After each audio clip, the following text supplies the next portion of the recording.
Hey, welcome once again to This Week in Earlham College Golf with head coach Matt Gehering. Busy weekend this past week, and again, as we said last week, we're starting now to get toward the end of the year. We're going to talk about what's coming up over the next couple of weeks.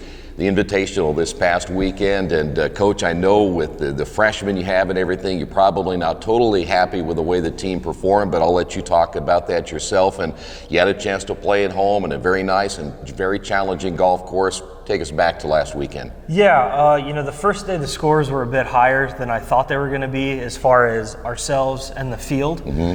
So we gave ourselves, even though we were in fourth place out of five teams on Saturday, we kind of really put ourselves in an okay position to finish in third.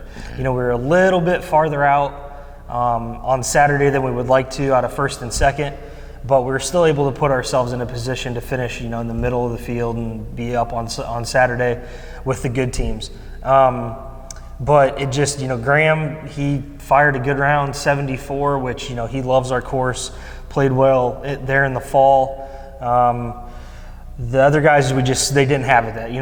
It's golf. There's some days that you either have it or you don't. Yeah. And on Friday we didn't have it. Yeah. And then the message to them that night was, being at your home tournament is a little bit different. You play there every day. You know the ins and outs of the course. You know the local knowledge. So there really wasn't an excuse for the way we played. Yeah. There were some positives that we could take away from it, and I always say, go to sleep thinking about the positives. Don't dwell on the negatives. The round's over with. Think about the positives and how you can build on those for the next day. And through the first 4 or 5 holes on Saturday, we were playing okay. We were putting ourselves again, staying in position. We weren't getting too far back or putting ourselves out of it. Some instances happened. One of our players got a nosebleed, and it was just kind of a random thing, and there was a 3-hole stretch there where he just didn't play well, and Jared's back issue came back a little bit, but then the tweak kind of evened out as the round went, and then Graham started to not feel well. It was kind of the first real hot weekend that we had, and just kind of getting yourself acclimated to that. So the team itself, we shot the exact same on Saturday that we did on Friday, but our 4 other guys played better.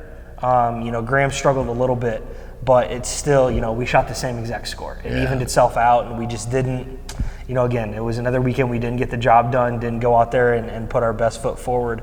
But again, I always think that the negatives in golf you can learn as a learning tool. Sure. You can learn a lot more from your bad rounds than your good rounds. So we're just using this week at practice to build on it for this weekend when we go to Defiance. Take away all those factors, and again, I know that you and I have talked about this before, that I think there's excuses and there's factors, and those are factors. Right. If you took all of those away, did you think maybe the players thought about it a little bit too much? As you said, go to bed, try to forget about that opening round, think about tomorrow. Maybe they thought about it a little bit too much still? Maybe. I mean, what we kind of talked about as a team was this is our home tournament. We wanted to make this a statement. Yeah. We prepared like it throughout the entire week. And I don't necessarily know if they pressed. When you press and you put too much pressure on yourself, it tends to show at the beginning of the round. Okay. And then they're trying to fight and claw their way back, which is fine. But it just seemed it was a different weekend. A lot of our guys were playing relatively okay the first 5 or 6 holes, and then it just kind of fell off. Yeah. And you can, you look at it from an actual paper standpoint, and you might look at it and be like, well, they were just resting on how they played, and they just kind of gave up. And I don't necessarily think that. I think I have a team of fighters. I don't think that we have anybody on the team that wants to give up. Sure. Again, it was the first hot weekend. You can chalk it up to a lot of things, but at the end of the day, you just got to learn from it, move on, and figure out how we can build off of the positives and work on the negatives to where they're not there for the next weekend. How much influence do you have as a coach as the round is going along? I don't know how much input you can have, but what is it that you can do from a head coaching standpoint? Well, I can be as hands-on as I want to be. I can go up and help read putts, club selection, shot selection. You can basically be a caddy. Okay. I let the kids kind of dictate that. I'll try to help them and read greens, and my philosophy is I won't necessarily read the green. I'll always ask them what they're thinking, and then that kind of reinforces what they've already thought about. But if they call me over for help, I'm there. Okay. The home tournament's a little bit different because, I'm more on the administrative side, so I can only be there, when on the turn, because then teams are starting to come in and I have to be in there, way early for when the first group comes in. But when we're at another event, I'm there, I get up to the first guy, I watch everybody come through, and then I jump ahead. Okay. So I get to see them 5 or 6 times throughout the round to help them. I've noticed, I'm one of the more hands-on coaches in the conference. I've had parents and stuff like that, but at the end of the day, I'm trying to do stuff that benefits the kids. And if I can help them read a green or help them with a shot selection, that instead they're thinking about going over a tree from 100 yards, I'm like, well, no, punch it out, hit on, take your par or take your bogey. This probably isn't a shot that you're going to either do better or you have the potential of actually, bringing double or triple into play. So it's things like that I really try to be as influential to them and just give them, another set of eyes or another idea, and if they really want to ride with theirs, I'm like, okay, be confident with it and run with it. But, I try to put what I try to do is put our players in the best position possible to score. You bet. I would imagine it helps them when you're not there, though, right? I mean, what did Coach say to me about the last time? It's got to help a lot. Well, and that's why, we try to do that in practice. We always go in a 5-some because we only have the 5, so we always go in a 5-some, and whenever they're in a sticky situation or, in the trees, in a hazard, whatever, I always try to go over there and be like, okay, what are you thinking? And then, okay, here's another option. Here's option B. Here's option C. Where are you taking the least amount of risk? Sure. Okay. That's half the battle in golf. Is you can be a hero, but it's probably only going to work 1 out of 10 times. Yeah. And I'll take my chances of hitting out into the middle of the fairway, hitting it on. Maybe making a 1 putt for a par, but at worst, I'm 2 putting for a bogey. Exactly. Whereas if I'm trying to go over this tree or go under the tree with a cut. Okay, what if I hit the tree and it bounced backwards? Or what if I hit the tree and it drops straight down? Yeah. Well, now I'm taking par completely out of play. Now I'm bringing bogey, double, or triple into play. Yeah. So just trying to minimize risk. And, sometimes if they haven't been in that situation before or they're really, struggling and they're trying to get a shot back, it can be okay, but you still have to be smart. And you have to, I'm more of a course management coach than, trying to go for those big shots anyways. See, that's why I was never good at golf. I can't think like that, Coach. You're doing much better than I am. Well, it will be again as the last couple of weeks. Well, we're down to about 3 weeks in the season, about 3 weeks remaining. The conference tournament is still ahead of us, but there's work to be done before that. We'll talk with the head coach about what's coming up in the next couple of weeks when we return right here at Inside Earlham College Golf and Radio Troy Digital Sports.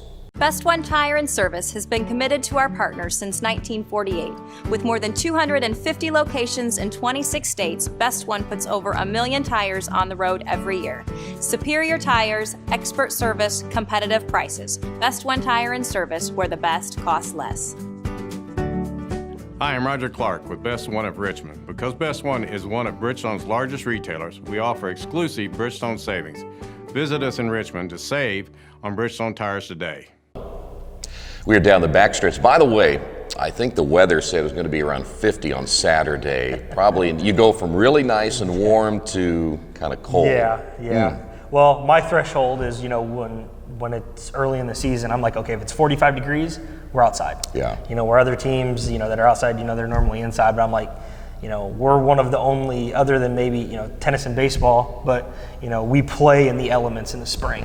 And the weather is a big factor in what we do. So as much as we'd like to be inside, nice, cozy in here, we've got to be outside and know how to handle the elements, the rain, the wind, and everything that comes along with it. All right, Defiance coming up this weekend, right? Yeah, absolutely. My old stomping grounds, I always want to go back there and have a good showing. We played relatively well there in the fall when we played there. Our players love the course. Good. We didn't have Jared. That was one of his, 2 tournaments that he didn't play in because of his back. So I know he's real hungry to get there and play. It's a different course than we're used to playing. You can really go around that entire course and never have to pull your driver out. It's all about placement, which if anybody knows anything about Forest Hills, you have to place it at Forest Hills. So I think it's a course that we can, play really well there. We can succeed. It's a deep field. There's 13 or 14 teams. Oh, good. A few from our conference, and there's some really solid schools that are going to be there. So I think it's going to be a really good test for us. But again, yes, it's an invitational. Yes, it's something that we want to go out and win and do well. But we're still building for conference the following weekend. You have a little bit of an advantage knowing the course as well as you do, and as you said, you've played there before, so it's got to be a little bit of help. Yeah, I think that's one of the biggest things that's helped the guys this year is all of our conference courses I've played, but Defiance obviously the most. So I'm able to, much like Forest Hills, we play there every day. We know the local stuff. We know, where the greens roll. We know where to hit it, where not to hit it. I can lend them that advice, and again, help playing there in the fall, help them out as well. So again, I'm hoping for. And myself and the players are all hoping that we have a good showing this weekend. I think they're confident, after last weekend, I think they're just confident and ready to get out and do it again. Do you find that your players, you mentioned that word hungry a little bit ago, do you find they do get a little bit hungry if they didn't have a good weekend, that they're anxious to get back out there and try it again? Yeah, I think it's both ends. They were, when we played at Mount the first weekend, we got that taste of success. We were in 5th place out of a really deep field. We were only sitting behind, I think, 1 or 2 other conference teams. And they were really, really chomping at the bit that night to get back out and play. It didn't go so well. But I think it's a double-edged sword. I think if you have that success, it makes you want to get out there and do it again and do it again and do it again. And then on the flip side, when you don't have that round, you're like, okay, I want to get out there again and prove that we can do this. Yeah. And the past couple weekends, we really haven't had the success that we had hoped for. And I think, the level of focus always tends to get amped up a bit because we know, there's obviously more negatives than positives that we can take away from these weekends. But I think all of the guys on the team have a great amount of dedication. That's one of the best things that I can ask for a coach. It's not hard to motivate them. Good. Again, the psyche is very fragile, and that's the toughest thing with golf is it's 90% mental anyways. So it's making sure that they're in the right mind frame and the right mindset going into a tournament. But to say that, if they're hungry, I think they're hungry no matter what tournament we go into. We all have the same mission as a team, is to go in every tournament trying to win. I know we're just a couple of weeks away from the conference tournament, and I don't want to give anything away yet on what maybe your strategy might be, but what are the couple of the things you're really going to try to focus on here in the next couple of weeks to get yourself ready and be as prepared as you can for conference? Well, we have no strategy for the first 2 days. We played our tournament at Mount St. Joe. The first weekend was at Aston Oaks. Okay. And that was that's where we were anticipating having the first 2 rounds of conference. Okay.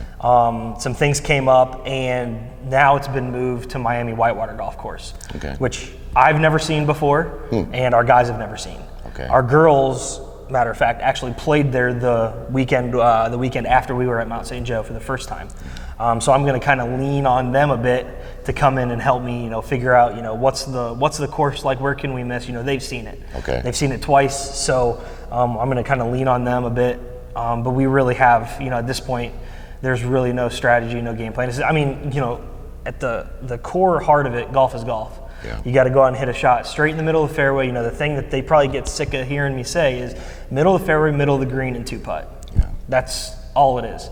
If we shoot par, we're going to win most of the tournaments we play in. Now, Yeah. I know certain things happen. You hit a bad shot.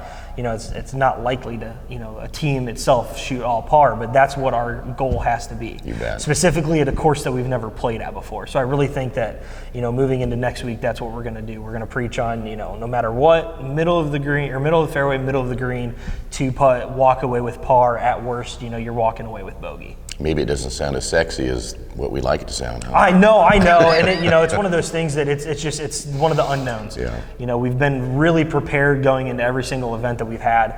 We'll be prepared the last 2 weekends of conference. That's at Holman Links, where Rose Holman plays, and we played in the Rose Holman Invitational a couple weeks ago. So we do know that course, and we're very familiar with that course. So I don't, sometimes, I was watching the Golf Channel, and Phil Mickelson says, in order to be good at golf, you either have to be really, really smart or really, really dumb. So, maybe the unknown and the fact of us not knowing the course, may lend to us being able to go out there and just swing free. Yeah. Phil Mickelson. I like that. That's a really good comment there. Yep. Coach, good to see you again. Thanks, good Troy. luck this weekend. Yep.